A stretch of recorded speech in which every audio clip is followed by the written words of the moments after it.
Welcome to Retirement with Louie.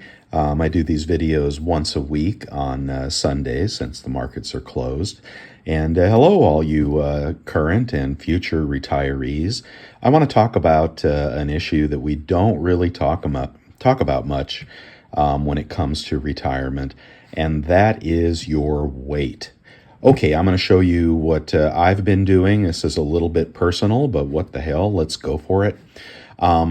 I am 66, a little over 66 right now, planning to retire at about 66 and a half or so.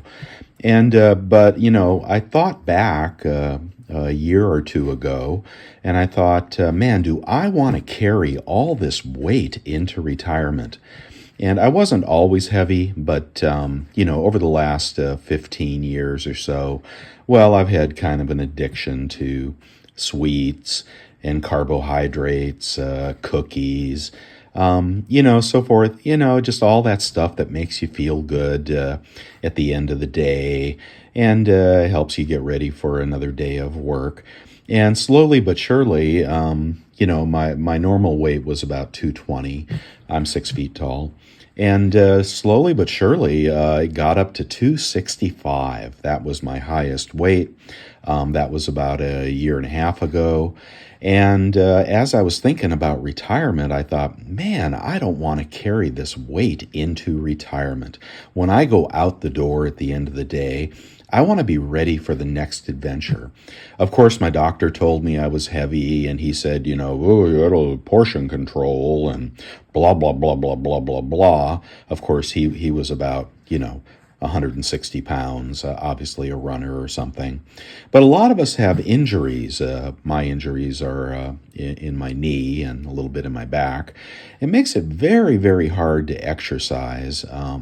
But I know you can swim and you can do stuff. Anyway, that's my story. I wasn't really big on the exercise, and I was getting bigger and bigger and bigger until finally the pants didn't fit, the big belt didn't fit.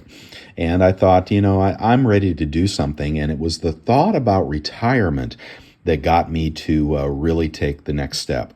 Of course, I'm a YouTube junkie. I get a lot of information, news, and education on YouTube, not the least of which are all the retirement videos on YouTube. Really super helpful.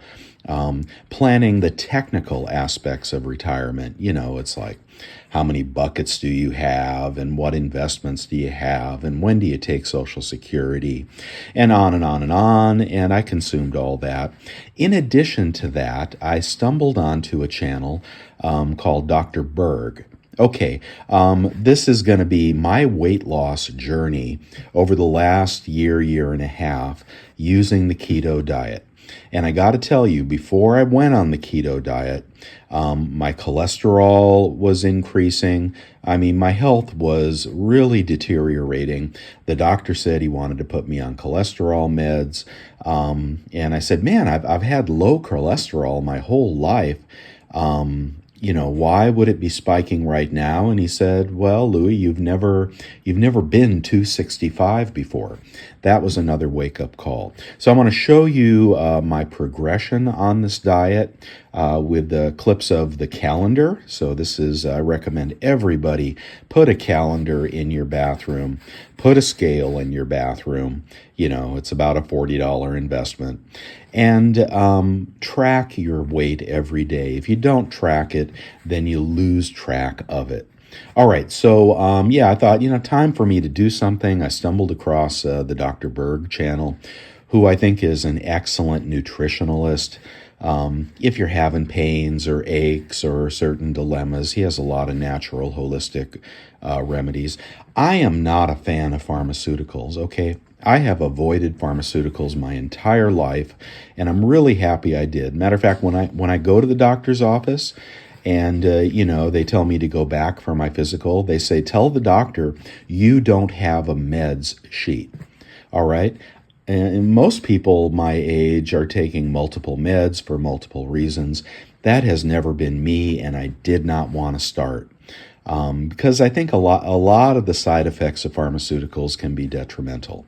Take what you need when you need it, of course, but that's my story. I just did not want to go on prescriptions to solve my problem. I didn't want to do the new weight loss fad, which is extremely dangerous. Now, of course, only rich people can afford it, so we'll see what happens to all of them. But, a pill is not the answer. But modifying your diet is. Okay, long story short, I'm going to show you clips of my calendar as I started this diet and as I progressed through the months. It's the keto diet. And I'm going to tell you what happened at the very end because I just had my physical after all that weight loss. So here are the pictures. I started at 265. I went on the keto diet, not the carnivore diet because I love vegetables and salads and such, but I went on the keto diet, which means I ate a ton of meat, chicken, some fish, some pork, but the vast majority of what I ate was meat. Okay, I like my steaks, I like my hamburger, I like my chili, I like, smothered pork chops, I grill chicken, pretty much meat at every meal, and eggs in the morning, bacon, sausage, I like Jimmy Dean, bratwurst. I mean, I just ate that up. Generally, I would have a meal of something like bratwurst and eggs, or Spam and eggs, or bacon and eggs, or just some hard-boiled eggs. I'd move on to lunch. For lunch, I would often just have a salad. But, the restaurant down the street serves fish, so I would have salmon salads for lunch. Man, those are tasty. And sometimes just a salad, like a Greek salad. And sometimes, I would get something more elaborate, more meaty. Then for dinner, we would cook our meals. And like I said, it was meat, it was chicken, it was fish. But vast majority, I'd say over 50% of my diet was red meat. Okay, and then of course, like I said, I like my vegetables, and you can eat a ton of vegetables. I mean, eat as many as you want, but you can't have potatoes, and you want to limit your carrots. I'm a good old Italiano, and this meant I had to give up pasta. I had to give up pasta. Okay, I'll say it again. I loved my pasta, but pasta was no longer on the diet. But pork chops smothered in heavy cream, cream cheese, and mushrooms and onions. A lot of onions on my diet because I would typically cook onions with my meals. But no pasta. All right. So you're seeing the weight loss. In the beginning, the cravings are nuts. I mean, you want to go into ketosis, which means that you can't cheat.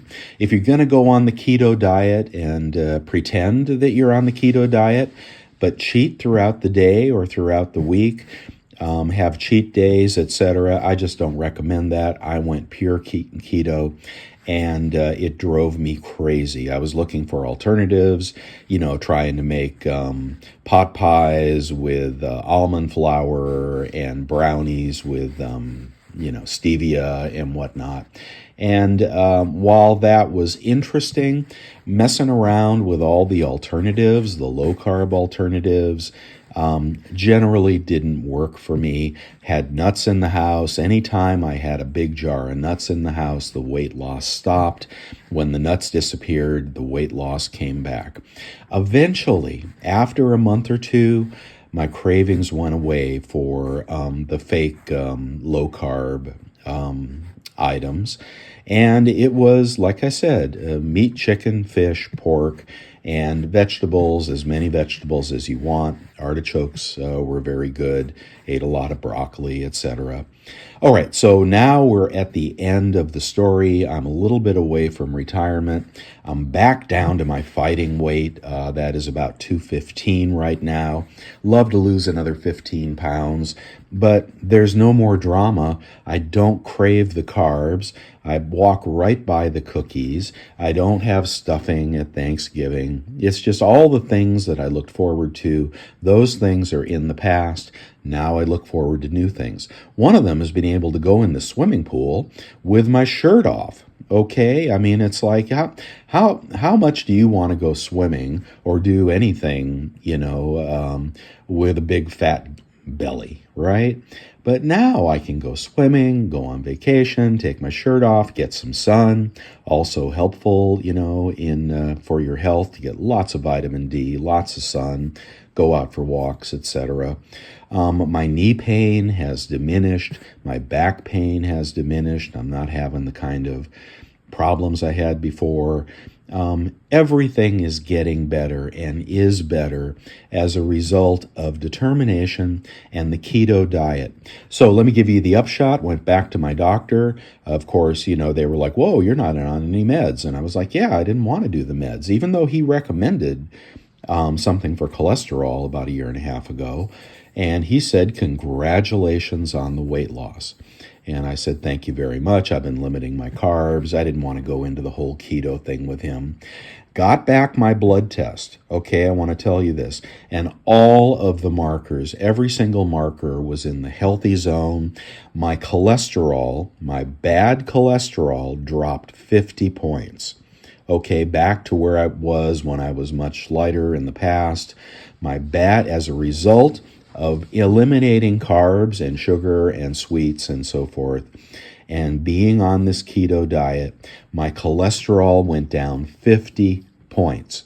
Okay, and you can say maybe that's because of the weight, but I thought maybe I would have a problem there because I've been eating, saturated fats and butter and whatnot, and all that meat, but it was exactly the opposite of what I expected.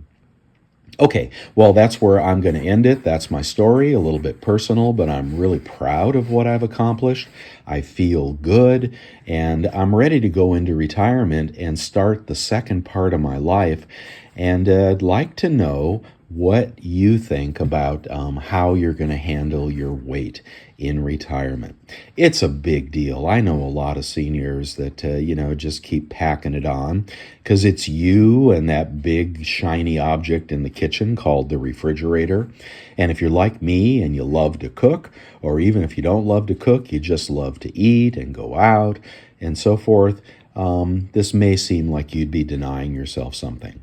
But I will tell you, I vouch 1,000% for Dr. Berg. I don't buy any of his products. I just follow his advice on the keto diet. And it's a winner. It's just been a winner. So what are you going to do to lose the weight? If you have that problem. If you don't, well, cool. But if you do have that problem, like so many of us, so many Americans, fast food, etc., what are you going to do to lose the weight? And do you think it's important in retirement? Possibly health is more important than the amount of money you have. Possibly health is more important than, your house and, being out there at the lake on the swimming pool, enjoying yourself, being with your kids. You want to be able to keep up. And if you're fat, man, you just can't keep up. And I don't mean to insult anybody, but fat is fat. And most of the excuses I hear are bullshit. All right? I see people every day, and they give me all the excuses in the world, but they're packing 50 extra pounds and not feeling good. So I hope everybody will figure out how they can feel good in retirement and how they can drop that extra weight.